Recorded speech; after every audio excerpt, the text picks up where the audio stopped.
Se fosse nos vídeos do YouTube, o estudo de hoje ia ser parte 2, né? Nós já tivemos aqui um estudo sobre a essência da adoração. E hoje eu quero falar sobre a identidade do adorador. Se nós somos adorador, nós temos que ter uma identidade, né? Se fossem os influencers, já iam colocar a parte 2, né? Mas quero te convidar a se colocar de pé para a gente ler a palavra de Deus. João 4, do 6 ao 10. Depois o versículo 20 ao versículo 25. Amém? Estava ali a fonte de Jacó. Jesus, pois, cansado do caminho, assentou-se assim junto da fonte. Era isso quase a hora sexta.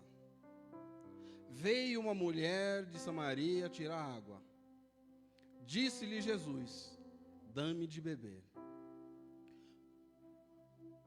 Porque os seus discípulos tinham ido à cidade comprar comida. Disse-lhe, pois, a mulher samaritana: como sendo tu judeu, me pedes de beber a mim,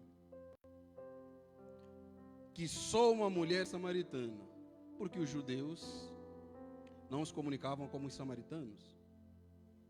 Jesus respondeu e disse-lhe: se tu conheceras o dom de Deus, e quem é o que te diz, dá-me de beber, tu lhe pedirias, e ele te daria água viva. Versículo 20 ao 25. Nossos pais adoraram nesse monte, e vós dizeis que em Jerusalém o lugar onde se deve adorar. Disse-lhe Jesus, a mulher: crê-me que a hora vem em que nem neste monte, nem em Jerusalém adorarás o Pai. Vós adorais o que não sabeis. Nós adoramos o que sabemos, porque a salvação vem dos judeus.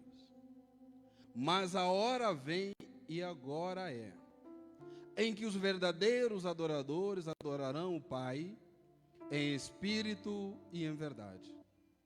Porque o Pai procura a tais que assim o adorem. Deus é espírito, e importa que os que o adorem em espírito e em verdade. Versículo 25. A mulher disse-lhe: eu sei que és o Messias, que se chama o Cristo. Vem, quando ele vier, nos anunciará tudo, ou todas. Maravilhoso Deus, obrigado, Pai, por essa noite. Eu te louvo e te agradeço pela minha vida, pela oportunidade, Senhor.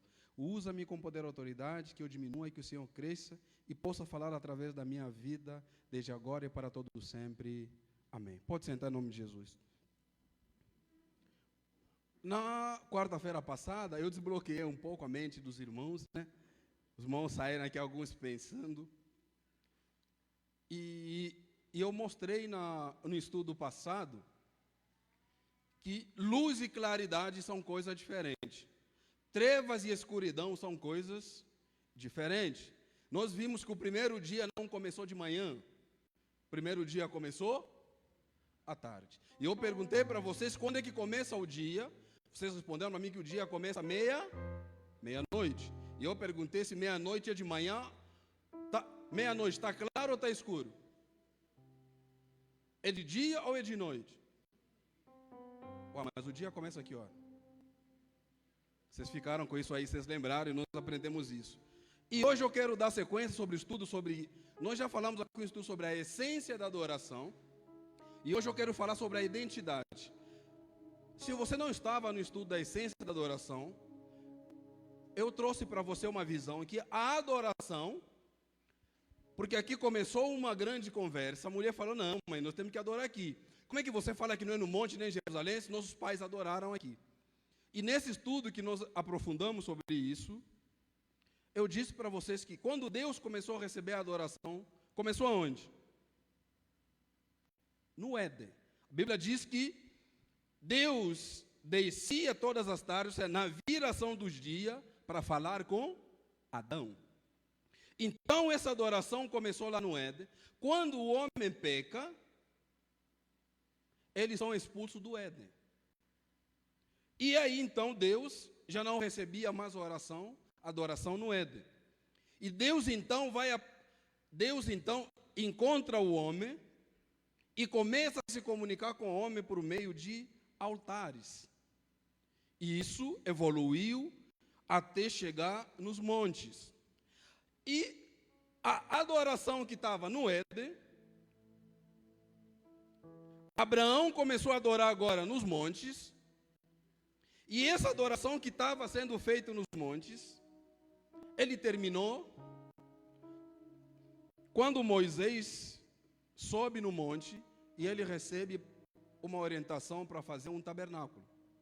Então, olha, a adoração começou lá, foi parar no tabernáculo, e Deus disse que para ele fazer um tabernáculo, e por lá eu passarei. Então, a adoração que estava no Éden, sai do Éden, vai nos altares, e sobe no monte, e agora desceu no tabernáculo. Agora Deus começou a andar nos tabernáculos. E no tabernáculo, nós vimos aqui que tinha o lugar átrio, o lugar santo e o lugar santíssimo. Em que quando a nuvem baixava, aterrava, né? E quando ela subia, eles caminhavam, diz a Bíblia que o povo de Deus. E então a casa agora, que começou lá, agora essa casa está se movimentando.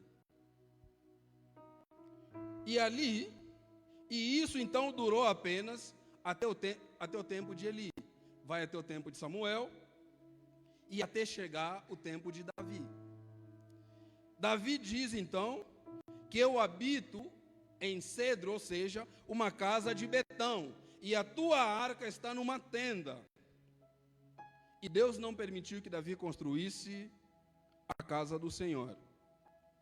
E Deus então responde a Davi, estou fazendo uma introdução do estudo passado. Deus responde a Davi dizendo que ele não poderia construir a casa do Senhor porque ele estava cheio de sangue. Então ele não poderia construir a casa que Deus havia preparado para ser o lugar de adoração. E ali, quando nós chegamos nesse texto, a adoração que estava no tabernáculo, ela sai no tabernáculo e agora chega até no templo. Só que quando chega no templo,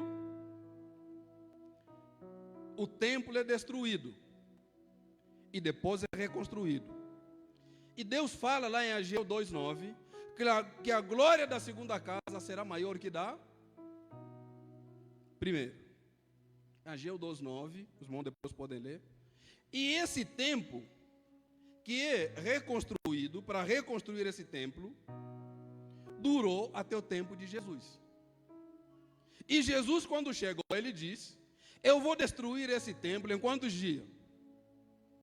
Em 3 dias. E vou reconstruir novamente. Lá em João 2:9, depois os irmãos podem acompanhar algum estudo passado. Jesus então estava a começar a dizer que agora o tempo não será mais esse, agora será o nosso próprio corpo, porque ele quer fazer habitação em nós. E Jesus então falou que ia destruir, assim como foi no Éden, ele destruiu o que era no Éden, foi destruído, nos montes foi destruído, na tenda e no tabernáculo, e eu também vou destruir agora o templo e todas as suas paredes, porque agora vocês terão um novo lugar, uma nova casa de adoração, que está nascendo dentro de nós. E aí o povo então indignado, começaram a falar para Jesus: se nós construirmos o templo em 46 anos, como é que você vai destruir, você vai construir em 3 dias? E eles começaram a questionar Jesus. Ele disse: sim, vou destruir e vou construir ele em três dias. Que começou na sexta, no sábado e no domingo nós tivemos o acesso à glória de Deus. Foram apenas quantos dias? 3 dias. O templo agora não está mais lá no Éden, não está mais no monte, não está mais no tabernáculo, coisa que Jesus estava ensinando para essa mulher. Agora o templo está dentro de... Agora eu quero habitar em vocês. E aí nós estudamos isso, os irmãos vão lembrar. E hoje eu quero então falar um pouco sobre a nossa identidade. O texto que nós lemos, que foi o mesmo texto que nós lemos no primeiro estudo sobre a essência da adoração, a Bíblia vai dizer que quando os discípulos foram pregar, ao voltarem, eles começaram a contar para Jesus o seguinte: nós fomos lá, pregamos em teu nome, fizemos vários sinais e também muitas maravilhas. Quando você fala isso para Jesus, o que você espera que ele responda? O que você espera que ele responda? Jesus, imagina eu fui em Pouso Alegre, eu preguei em teu nome, fiz vários sinais e várias maravilhas. O que eu espero que Jesus responda para mim? Daniel, muito bom. Sabe qual foi a resposta de Jesus? Pois é, mas não se alegra, não conheço não. Não se alegra, não conheço não. Porque mais do que vocês fazerem sinais e maravilha, vocês devem se alegrar se o vosso nome estiver escrito no livro da vida. Coloca para mim Lucas capítulo 10, versículo 16. Quem vos ouve, ouve vós a mim, ouve. A mim, ouve. E quem vos rejeita, vós a mim me rejeita. E quem a mim me rejeita, rejeita aquele que me enviou. E voltaram os quantos? Quantos voltaram? Com o quê? Alegria. Dizendo: Senhor, pelo teu nome, até os demônios se sujeitam, nos sujeitam. E disse-lhes: eu vi a quem? Imagina você pregando. Você chegou que está alegre e disse assim: mas eu estava vendo também quem? Satanás. Mas não fizemos sinal, não fizemos maravilha? Vamos continuar. Como o raio cair do céu. Eis que vos dou poder para pisar o quê? Serpentes, escorpiões e toda a forja do inimigo. E nada vos fará dano algum. Mas não fazer o quê? Não vos alegreis se vos sujeitem os espíritos. Alegrai-vos antes por estar o vosso nome escrito onde? Eles chegaram tão animados: nossa, mas eu preguei, o fogo caiu. Jesus começou a falar: esse é o problema, só que eu vi demônio também, eu vi Satanás ali. Não se alegre por essas coisas, mas se alegre por vocês terem o vosso nome escrito no livro da... O que Jesus está nos ensinando na identidade do adorador? Em teu nome significa o fazer, ou seja, a adoração. O seu nome representa a essência e a identidade, ou seja, o adorador. Não se gloria por você estar fazendo. Ou seja, eu não estou preocupado com fazer, eu estou preocupado com quem está fazendo. Porque muitos estão fazendo. Então, por isso que ele diz: em teu nome, em nome dele, representa exatamente, simplesmente uma adoração. Agora, em seu nome, representa eu, Daniel, você que está sentado ali, representa a minha identidade, ou seja, o adorador. Deus não está preocupado apenas pelo que você dá ou pelo que você faz. É sobre quem dá e quem está fazendo. Deus está preocupado com o adorador. E aqui nós começamos a perceber, quando a gente lê, coloca para mim João capítulo 1, versículo 11 e versículo 12. Veio para o que era seu, e o seu não o Receberam. Mas todos quanto receberam, deu-lhes o poder de serem feitos filhos de Deus, aos que creem no seu nome. A identidade do adorador, a identidade do verdadeiro adorador, está em adorar em espírito e em verdade. Só que quando eu olho para esse texto, Jesus me deixa algo muito sério aqui. Só os filhos adoram o Pai em espírito e em verdade. Por que é só os filhos que adoram o Pai em espírito e em verdade? Paulo responde isso para nós. Romanos capítulo 8, versículo 16. O mesmo Espírito, ele testifica com o quê? Com o nosso espírito, que somos o quê? Por isso é que eu disse no começo que em teu nome é apenas a adoração. Agora, em seu nome, exatamente quem é o adorador. Porque para você ser adorador, você precisa ser filho. Porque o teu espírito, o espírito que nós temos, tem que testificar com o Espírito de Deus que nós somos filhos de quem? E se nós somos filhos, somos também logo herdeiros. Herdeiro de Deus e co-herdeiro de Cristo. Se é certo que com Ele padecemos, para que também com Ele sejamos o quê? Glorificados. Só seremos glorificados com Ele. A verdadeira identidade do adorador consiste, a primeira que eu disse, a verdadeira identidade do adorador está exatamente na característica de sermos filhos. Por que a Bíblia fez questão de falar que o nosso espírito tem que testificar com o Espírito de Deus? Porque se eu fazer um DNA do Derek, tem que dar alguma coisa do que tem que a Eliette. Senão está errado. Porque se ele é filho, tem que ter algo nele que tem que testificar que ele é filho deles. Se não existe nada que testifica, não existe verdadeira adoração. Não existe uma adoração verdadeira. Porque a verdadeira adoração tem que ter alguma coisa. Tem como, Ramires, eu fazer um teste de você, de seu pai, sua mãe, não dá nada? Não tem como.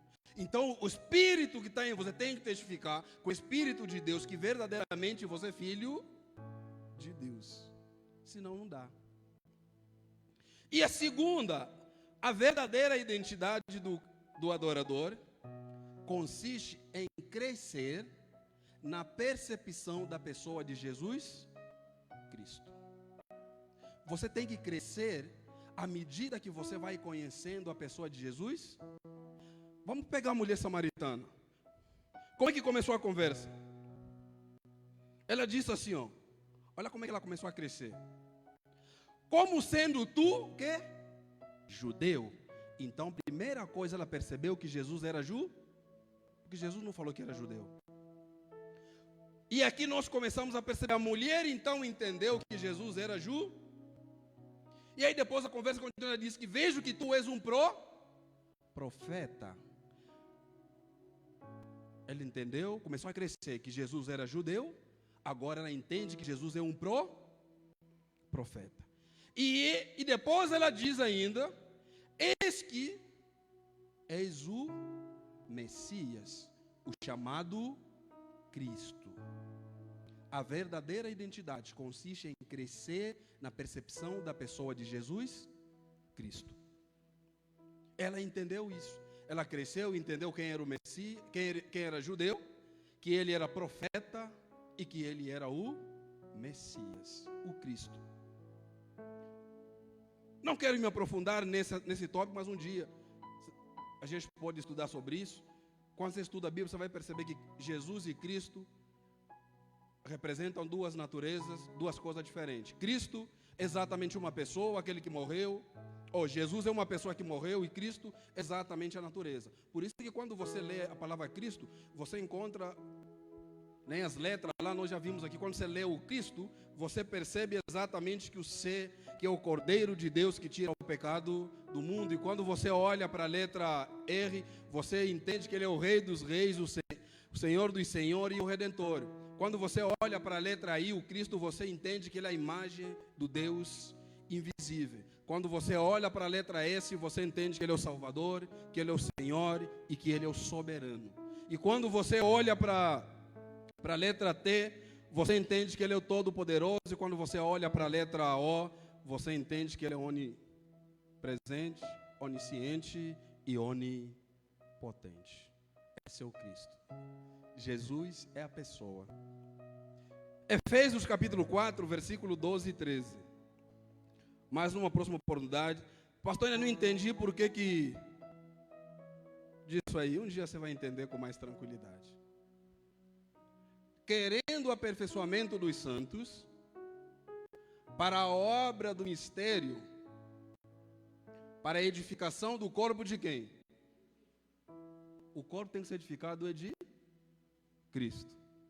Até que todos cheguem à unidade da fé e ao conhecimento do Filho de Deus, varão perfeito, à medida da estatura completa de quem? De Cristo. Coloca para mim 2 Coríntios 3,18. 2 Coríntios 3,18. Mas todos nós, com a cara descoberta, refletindo, como um espelho a glória do Senhor, somos transformados de glória em glória, na mesma imagem, como pelo Espírito do Senhor. E esse conceito que eu falei de Cristo Jesus é apenas um conceito para você entender a natureza. Coloca para mim Romanos 8. Deixa eu ler uns textos aqui. Romanos 8, do 9 ao 11. Vós, porém, não estáis na carne, mas no... Quem está no Espírito aqui? Se é que o Espírito de Deus faz o quê? Habita em vós. Mas se alguém não tem o Espírito de quem? De Cristo. Esse tal não é dele.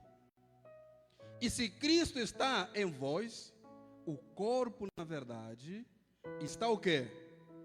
Morto por causa do pecado. Mas o Espírito faz o quê? Vive por causa da justiça. Versículo 11. E se o Espírito daquele que dos mortos ressuscitou a Jesus, quem ressuscitou foi a pessoa. Quem é a pessoa? Jesus. Habita em vós, aquele que dos mortos ressuscitou a Cristo também. Vivificará o vosso corpo mortal pelo seu Espírito que em vós habita. Aí por isso é que você começa a entender aquilo exatamente que eu explico para você. Jesus é o Deus que ama Deus. Jesus é o Deus que ama homem. Jesus é o homem que ama Deus. E Jesus é o homem que ama o homem. Quando você entende essa natureza, você começa a perceber a essência disso. Coloca para mim Mateus capítulo 16, versículo 13 em diante. E chegando Jesus às partes da Cesareia de Filipe, interrogou seu discípulo dizendo: que dizem os homens ser o filho do homem? E eles disseram: uns João Batista, outros Elias, e outros Jeremias, ou um dos profetas. E disse-lhe eles: e vós, que dizem que eu sou? Simão Pedro respondendo disse: tu és o Cristo, o Filho do Deus vivo. E Jesus respondeu. Não foi Cristo que respondeu, quem respondeu? Você entende a natureza de Jesus?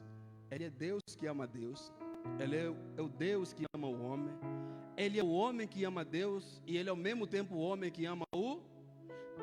Bem-aventurado és tu, Simão Barjonas, porque não foi carne e sangue quem tu revelou, mas meu Pai que está nos céus. Pois também eu te digo que tu és Pedro, e sobre esta pedra edificarei a minha igreja. E as portas do inferno não prevalecerão contra... Que pedra é essa que Jesus está dizendo? Eu gosto de perguntar, vocês pensaram um pouco. Que pedra é essa que Jesus está dizendo?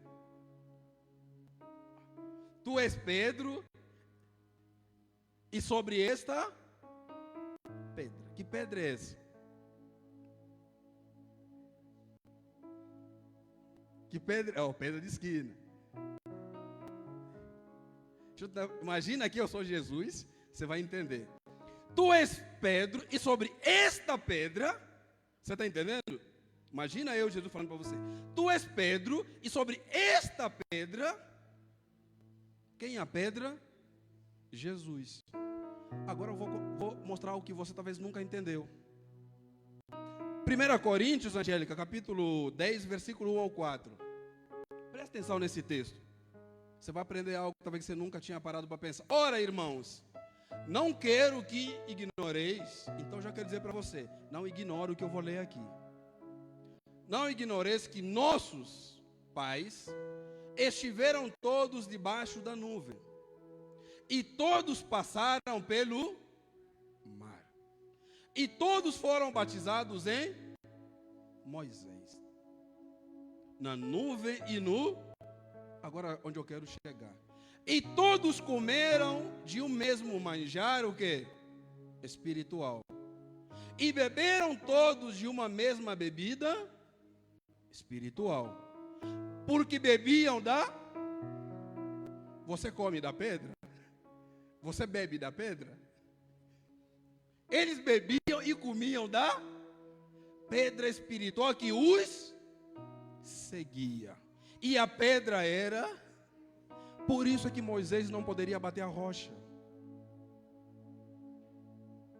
Porque quem é a pedra? O que Deus fala a Moisés? Quando o povo estava com sede. Vai e fala com a rocha. Só que ele feriu a... Porque a rocha já estava ferida. Isaías 53, versículo 4 e 5. Coloca para mim, Angélica.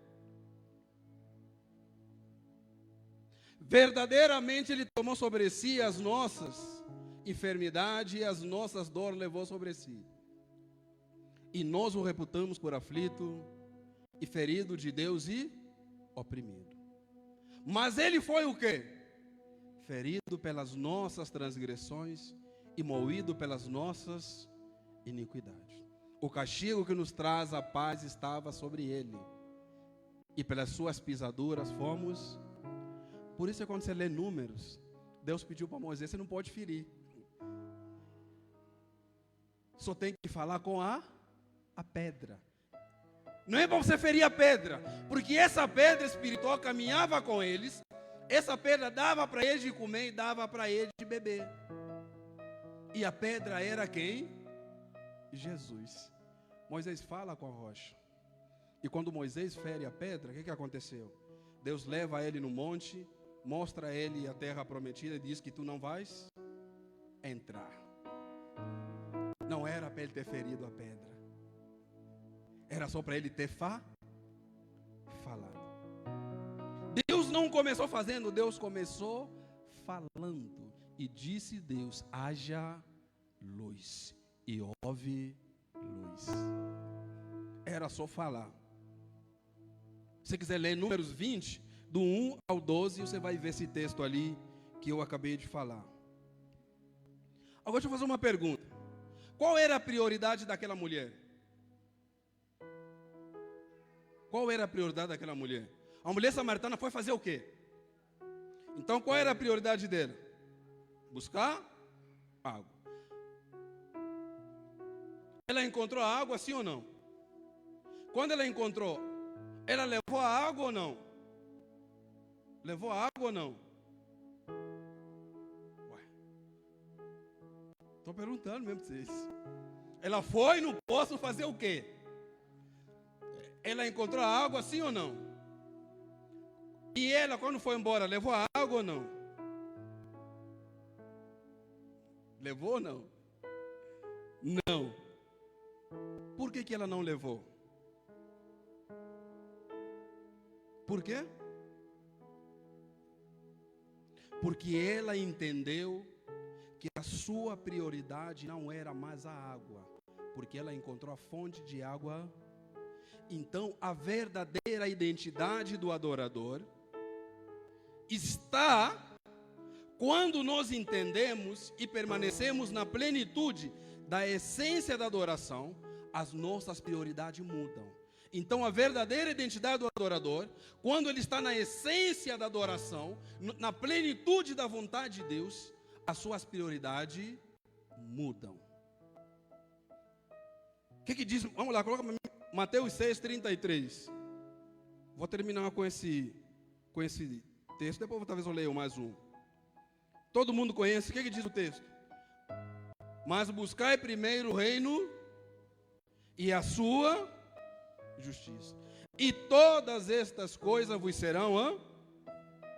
Então, a verdadeira identidade do adorador é quando ele muda suas prioridades e coloca as prioridades de Deus em primeiro lugar. Essa é a verdadeira identidade do adorador. Quanto mais nos achegamos a Deus, ou quanto mais Deus for a nossa prioridade, as outras coisas nos serão acrescentadas. Deus vai cuidar das outras áreas, vai cuidar das outras coisas, quando Ele se torna a prioridade em nossas vidas. Agora eu vou fazer uma pergunta para você. Você que está aqui. Você está buscando o reino das coisas ou as coisas do reino? Você está buscando as coisas do reino ou o reino das coisas? Você pertence ao reino das coisas ou você tem as coisas do reino? O grande perigo nosso hoje, de muitas pessoas, estão vivendo o reino das coisas. E quando você vive o reino das coisas, quando uma coisa falha, você se frustra, porque todas as outras coisas tendem a falhar. E esse é o grande perigo. Mas lembre-se que a verdadeira identidade do adorador é viver no reino de Deus. E no reino de Deus tem todas as coisas, e elas nos serão acrescentadas. Quando colocamos as coisas de Deus em primeiro lugar, Deus trabalha ao nosso favor. Quando nós colocamos as coisas de Deus em primeiro lugar, Deus faz o impossível acontecer em nossas vidas. Tem coisas que Deus faz e você não acredita. Porque quando Deus é colocado em primeiro lugar, o milagre acontece. Agora, quando colocamos as coisas dessa vida em primeiro lugar, nós estamos colocando obstáculos, estamos colocando empecilhos para chegar ao reino. E se não chegarmos ao reino, não teremos posse das coisas dessa terra. Então nós precisamos colocar Deus em primeiro lugar. Deixa eu fazer uma ilustração desse texto. Deixa eu chamar duas pessoas aqui. Vem cá, Pedro. Vem, Pedro e Simonal. Já que vocês dois estão aí, deixa eu fazer uma ilustração para explicar um negócio para vocês. Coloca essa ilustração na sua cabeça e nunca esquece. Já que o Simonal está de sapato, você fica aqui, desse jeito mesmo. Pedro, fica ali, quase do lado do tapete aí, ó. Aquele tapete ali. Virado para cá também. Eu quero que vocês entendam. A Bíblia diz que buscar primeiro o reino de Deus e a sua. Então o Simonal, como está muito bonito, ele é todas as coisas. E o Pedro é o rei. Então, ó, grava aqui, ó, todas as coisas. E aqui é o rei.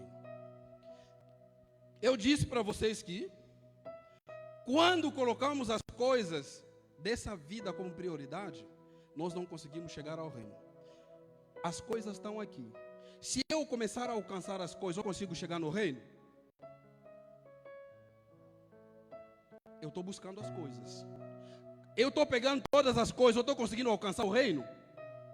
O que eu preciso fazer? Mudar de prior. Quando eu toco no reino, eu alcanço todas as coisas. Você entendeu? Quando a minha prioridade muda, eu começo a tocar no reino, eu consigo alcançar todas as coisas. Então a verdadeira identidade do adorador é mudar de prioridade. Pode sentar em nome de Jesus. E a pergunta é: o que você está buscando? Quando mudamos de prioridade, temos a capacidade de tocar no reino e automaticamente alcançarmos as coisas dessa terra. Mas o grande problema é que nós estamos buscando as coisas da terra e o reino está longe. A única forma de eu alcançar o reino, eu preciso mudar de prioridade. Eu coloco o reino como prioridade e automaticamente eu tenho acesso a todas as coisas. Que nessa noite você possa entender isso. Mude de prioridade. Porque só podem caminhar no caminho da adoração aqueles que estão disponíveis. Lá em Êxodo capítulo 3, vou ler mais 2 textos aqui, versículo 7 ao 9. E disse o Senhor: tenho visto atentamente a aflição do meu povo que está no Egito, e tenho ouvido o clamor por causa, pode continuar, dos seus exaustores, porque conheci as suas dores.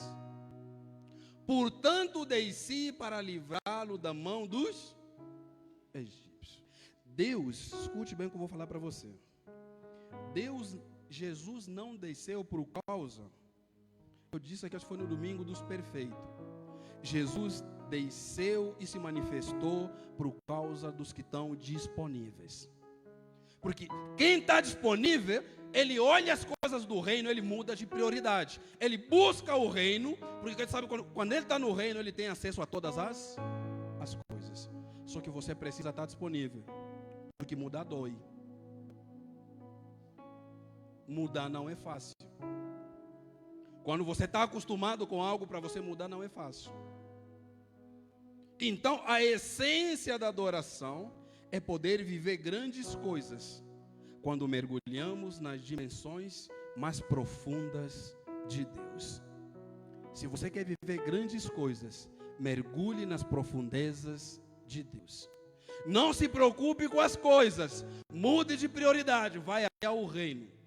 Quando você chega no reino, você tem acesso a todas essas coisas. Por isso que eu perguntei para você: você está vivendo o reino das coisas ou as coisas do reino? Você pertence ao reino das coisas ou às coisas do reino?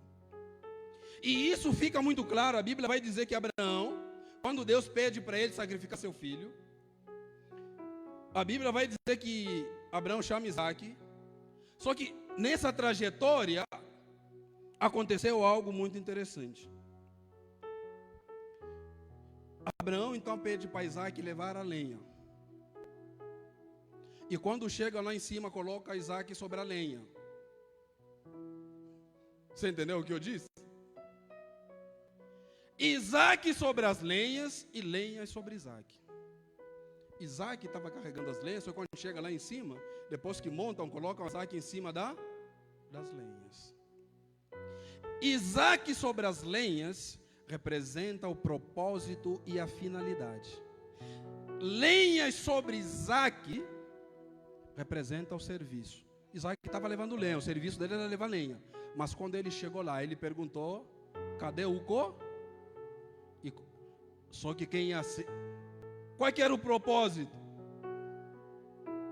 Qual que era a finalidade que Deus falou para Abraão?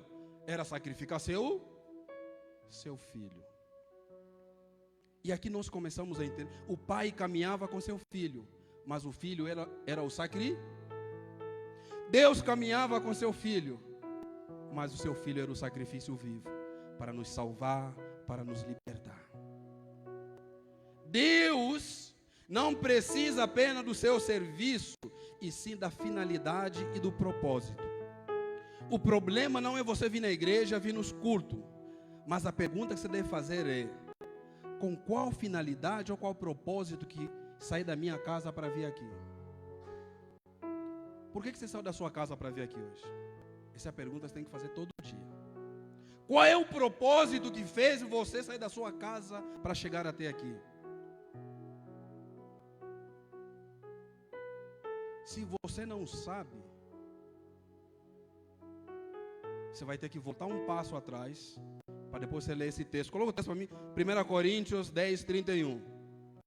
Por que você saiu da sua casa e veio para a igreja? Você tem que perguntar isso para você. Qual é que é o seu propósito? Qual a finalidade que tirou você do seu serviço, ou da sua casa e veio para cá?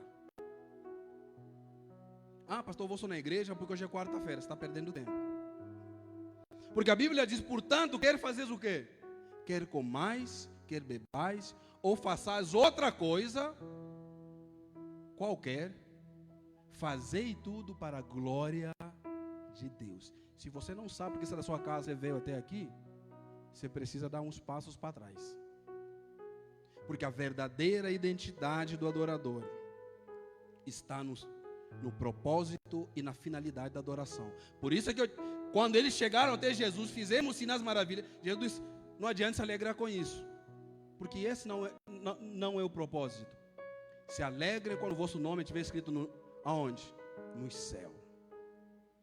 E aqui nesse texto de Abraão, nós começamos a entrar na Bíblia, vai dizer que a adoração de Abraão só foi possível porque ao terceiro dia eles viram o lugar de longe. Deixa eu repetir para você entender. Quero terminar aqui. A Bíblia vai dizer que a adoração de Abraão só foi possível porque no terceiro dia eles viram o lugar de longe. A nossa adoração se tornou possível porque no terceiro dia nos tornamos mais próximos da presença do Senhor Jesus. De Abraão foi possível porque ao terceiro dia eles enxergaram o lugar de longe.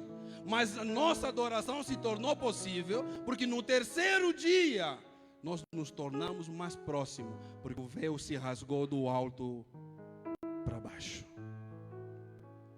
Que Deus te abençoe nessa noite. O véu se rasgou de cima para baixo e a nossa adoração foi possível. Por isso, a verdadeira identidade do adorador está em crescer na percepção na pessoa de Jesus e, acima de tudo, mudar de prioridade. Porque não adianta vir na igreja se você não muda de prioridade. Não adianta você vir na igreja, porque quando você tem capacidade de mudar de prioridade. Por isso é que eu falo, tem muitas pessoas, estão na igreja, vem em todos os cultos. Parece que nada acontece. Uns até vêm na frente, a gente ora, mas parece que não muda nada. O problema não é a minha oração. Não é a oração do pastor, não é a oração de quem está orando.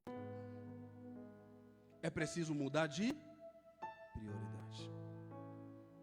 E para mudar de prioridade, você precisa colocar Jesus em primeiro. Como é que Deus separou as trevas O Espírito Santo estava lá, a Bíblia diz que pairava lá e também havia treva. Não é isso que nós vimos? Como é que Deus fez para separar? Deus disse, haja, e quem é a luz? Jesus. A única forma de separar o precioso do vil é colocando a luz no meio. E nós vimos que luz não é claridade, porque o sol e a lua, as estrelas só foram criados no quarto dia, e isso Deus fez no primeiro dia, haja luz. Então, a verdadeira natureza do adorador é entender exatamente isso. Por isso que eu fiz a ilustração para você entender que enquanto você continuar buscando as coisas aqui, você nunca vai ter acesso ao reino. E o segredo é muito simples, muda de prioridade. Coloca o reino em primeiro lugar. Por isso é que Mateus aí escreveu, buscai primeiro o reino de Deus e a sua justiça. Quando você faz isso, você tem, olha que maravilha, você toca no reino e você tem acesso a todas as coisas. Se coloque de pé. Eu quero orar por você, orar com você nessa noite. Eu não sei qual tem sido a sua prioridade, não sei qual tem sido a sua luta, Mas eu tenho certeza que nessa noite Jesus pode fazer algo diferente na sua vida. Não adianta, senão, se você não colocar isso na sua cabeça, você vai continuar achando que Deus faz exceção de pessoa. Você vai continuar achando que Deus parece que gosta mais do fulano. Parece que você está procurando tantas coisas e nada está acontecendo. O problema não é. Você precisa entender que a verdadeira identidade nossa é estar no centro da vontade de Deus. Satanás fez de tudo para Jesus sair. Jesus, ele entendeu e disse: não, eu preciso carregar a cruz. Então, meu irmão, minha irmã, nessa noite, não pule a cruz. Não pule a cruz. Porque quando nós chegamos até a cruz, nós encontramos Jesus com roupa. E quando nós vamos à sepultura, encontramos roupa sem Jesus. E quando chegamos ao cenáculo, encontramos Jesus com todo o poder e autoridade. O que eu estou querendo dizer na cruz? Encontramos Jesus com roupa. Por que nós encontramos ele com roupa? Porque ele precisa te despir da velha natureza. Porque quando chegamos na sepultura, só encontramos roupa, não encontramos Jesus. Para você vestir, para você agora ser uma nova criar. E quando chegamos no cenáculo, encontramos apenas poder. Para que esse poder se manifeste na sua vida. E você viva verdadeiramente a glória de Deus. Feche seus olhos ali, você quer viver isso. Maravilhoso Deus. Obrigado, Jesus. Obrigado, Pai, por essa noite. Eu te louvo e te agradeço, Senhor, por cada vida que o Senhor trouxe aqui. Deus, visita esses corações, Senhor. Que eles entendam, Deus, que a essência és tu, Senhor. Que a verdadeira adoração está em crescer na percepção da pessoa de Jesus Cristo. E isso nos leva, Senhor, a mudarmos as nossas prioridades. Aquela mulher, quando teve encontro com o Senhor Jesus, a Bíblia diz, ela deixou o cântaro, não levou a água, porque ela encontrou a melhor prioridade da vida dela. E ela foi correndo, anunciando que encontrou o Cristo. Aleluia, Jesus. Deixa o Espírito Santo falar com você. Oh, Jesus.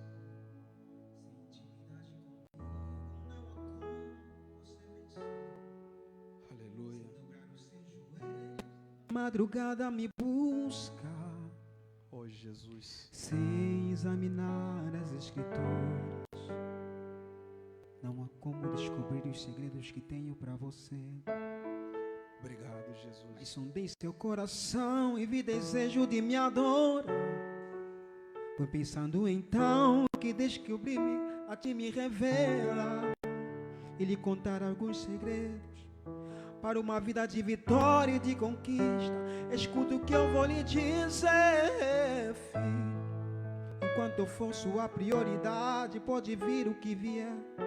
Aleluia, pode Jesus. contar comigo, seja lá para o que for. 1000 cairão ao seu lado e 10.000 à tua direita, mas tu não serás atingido. Eu sou o teu Deus. Se lhe fechar uma porta, eu abrirei. Só Ele faz isso. Só Ele. Aleluia. Oh, Jesus, obrigado, Pai. Obrigado, Jesus. Mas sondei seu coração e vi desejo de me adorar. Foi pensando então que decidi a ti me revelar e lhe contar alguns segredos para uma vida de vitória e de conquista. Escute o que eu vou lhe dizer, filho.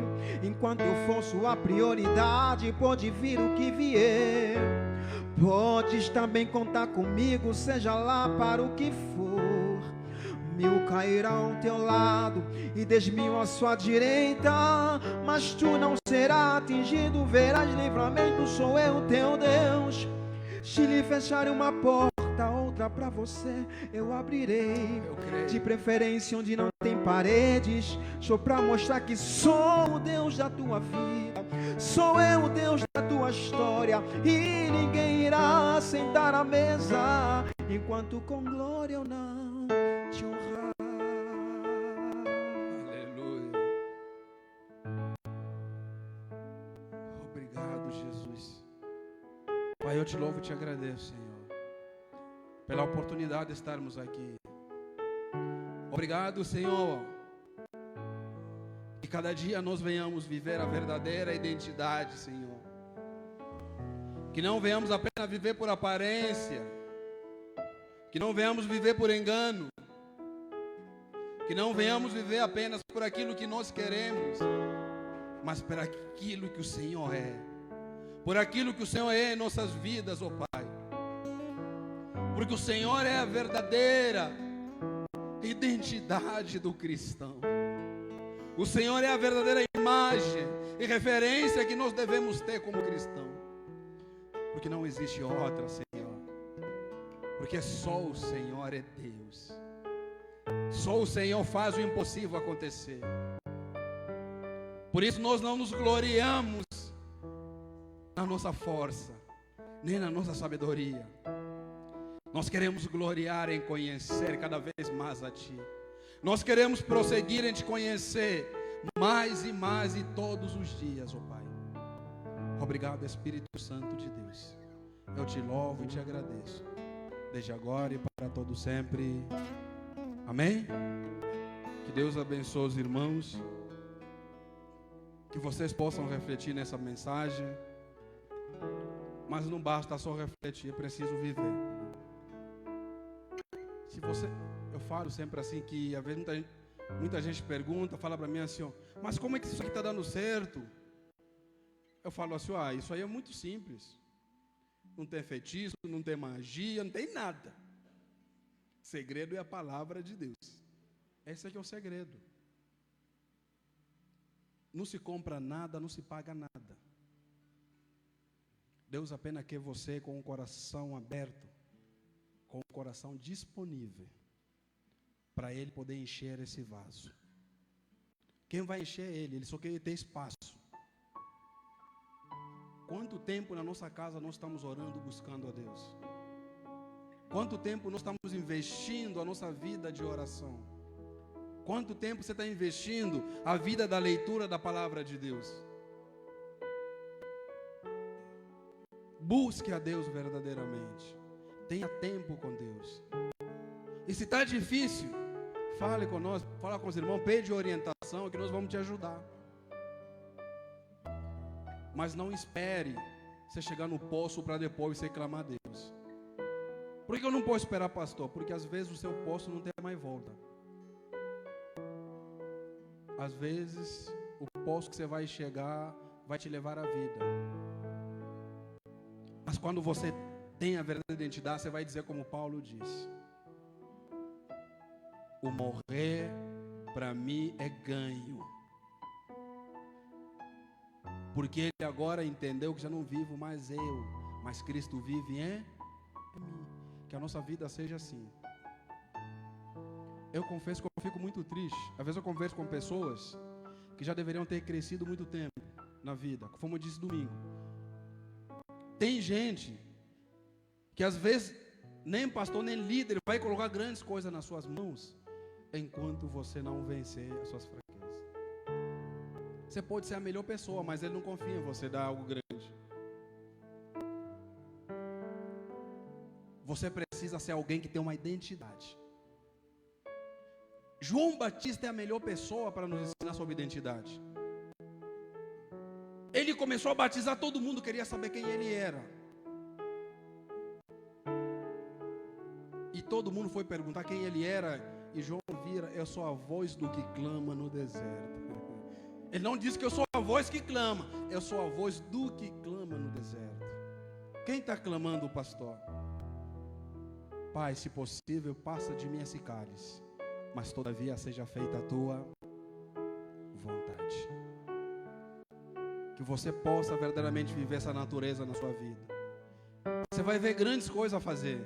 Você vai ver grandes coisas que o Senhor fará no seu meio, na sua vida. E você mesmo vai contar.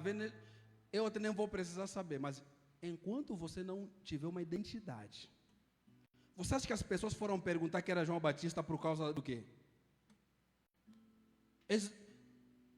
Se fosse para saber o nome, não precisavam nem chegar até João, porque ele era o único que pregava naquela região. Poderiam ter perguntado para qualquer pessoa, ia falar, não, aquele nome dele é João Batista. Mas é porque os frutos da identidade do João manifestavam a glória de Deus. E o que eles queriam saber, na verdade, não era o nome. Mas quem é esse que quando ele faz, as coisas mudam? Quem é esse que quando ele fala, onde ele passa, o ambiente é transformado? E você, onde você passa? Quando você fala. Então, guarde isso na sua cabeça. Até no seu serviço. Se você não for alguém que o seu patrão confia, nunca vai te dar coisa grande. Escute o que eu estou te dizendo. Até onde você trabalha, se você pode ser o melhor funcionário. Eu trabalhei com alguém numa empresa, era muito bom. Muito bom. Quando eu subi, eu até não acreditei. Eu não acreditei, porque ele era muito bom. Imagina numa escala de 0 a 10. Eu sou 0,5. Ele é 9. Eu ia conversar com ele, ele já sabia onde que a gente tinha que resolver o problema. E um dia eu conversei com o meu chefe falou assim, então Dani, ele é um bom funcionário, só que não tem responsabilidade, eu não consigo confiar nele. Então não basta só você ser bom. E até na igreja, por isso que muita gente muda de igreja, por quê? Porque ele está numa igreja faz tempo, não estão lhe consagrar, não estão lhe fazendo nada, ele muda. Só que esquece, continua aqui mesmo estão te consagrando, estão te ensinando para você aprender. Não adianta você sair lá fora, receber cargo e depois você se destruir. Então coloque isso no seu coração. Seja alguém que vale a pena conviver. Eu um dia disse para alguém, falei assim, pastor, eu me separei do fulano, ele vai sentir falta de mim. Eu falei, não pensa assim. A pergunta é, o que de valor você tem quando a pessoa não estiver do seu lado, ela vai perder? Você tem que perguntar isso. Porque não adianta eu me afastar de você e não tiver nada de você que presta.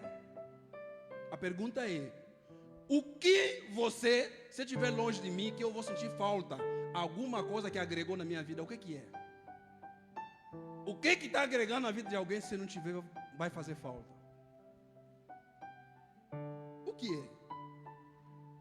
Estende as suas mãos. Deixa você pensar. Pensa nisso, que a graça do Senhor Jesus Cristo, o amor de Deus, comunhão e as consolações do Espírito Santo esteja em cada um de nós, não somente hoje, mas para todo sempre. Amém? Pense nisso.